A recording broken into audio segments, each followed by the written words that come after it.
Hello and welcome to the School of European Languages, Cultures and Society Open Day Taster video. I'm Alexander Samson and I work in the Spanish, Portuguese and Latin American Studies department here at UCL.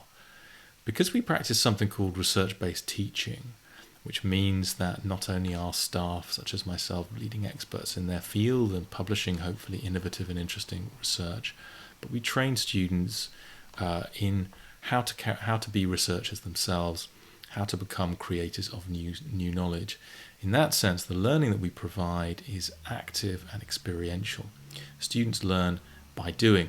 So I thought what I would do, in keeping with that ethos, is share with you a little piece of research that I finished off just recently about the Seville-based artist Bartolomé Esteban Murillo.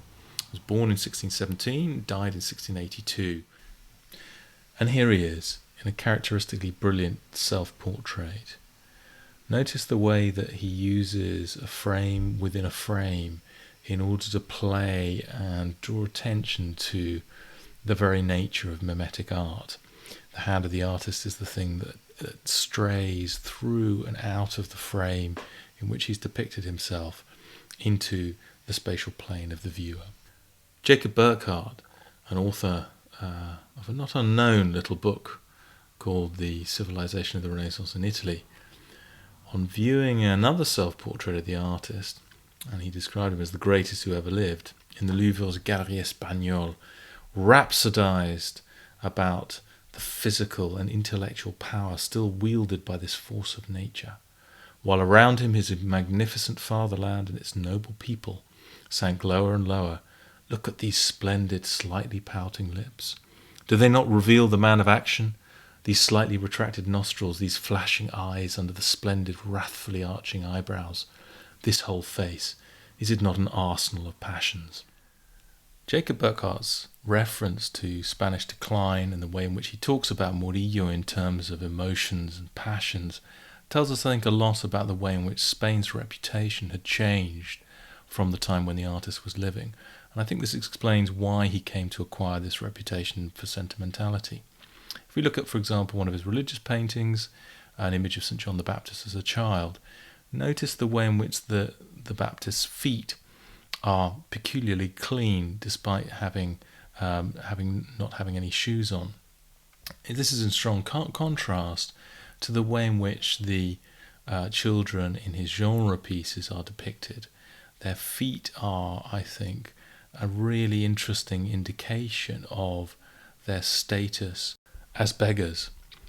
Depictions of begging street children have their origins in the protagonist of the first picaresque novel, La Feria de Tormes, which is a text that we study in the first year.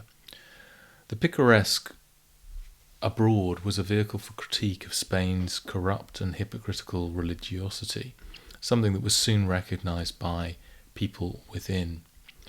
There are around 20 genre paintings by Murillo, scenes of everyday life on the one hand, although it's not quite like taking a photograph. The nature of the images is dictated by conventions and is influenced by other contemporary visual arts.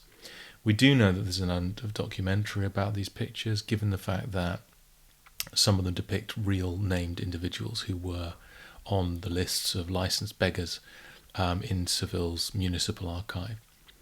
His profound empathy for children who exist in these images between a kind of religious conception of holy innocence and a picaresque idea of degradation and immorality or amorality, I think casts a slightly different complexion on the notion that Murillo was a sentimental artist. It seems really very clear to me that there's a strong suggestion that these children are poised between innocence and something very much darker. I think we can see this in the way that the images allude to various elements that were made famous and very well known from the picaresque. Notice the way that a number of the boys depicted in these pictures have baskets of fruit. The picaresque protagonist of Miguel de Cervantes' short story Rinconete y Cortadillo, of course, arrive in Seville and become mozos de esportilla, in other words, fruit sellers who carry around their wares in baskets. This is clearly alluded to in a number of the images. The shoes that the children wear again echo the description of Rinconete y Cortadillo at the beginning of that story, where Cervantes describes their shoes as more carried than worn, and that seems to be the case with a number of the children depicted in these images. Then there's the gambling, the game of dice, or even a contemporary game called La Argolla, which was played with wooden paddles, hoops, and a ball.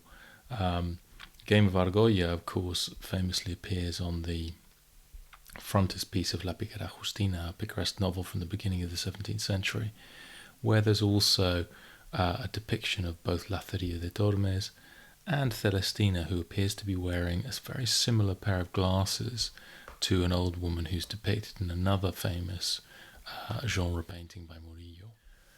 While perhaps I wouldn't go so far as Hegel and describe these images as being of class-defying subjects, what is clear to me is that Murillo had a profound moral interest in drawing attention to the plight of the poor, and particularly the plight of children in his society.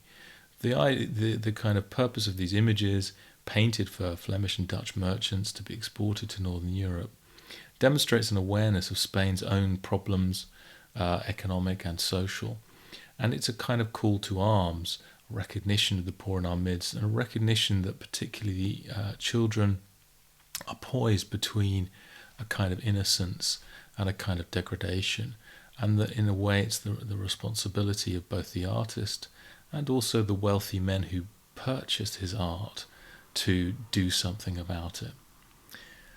Okay, well, I hope you've enjoyed this short little video about a kind of pet topic of mine at the moment, 17th century Spanish, a wonderful 17th century Spanish artist, and I very much hope that we will see you at UCL sometime soon.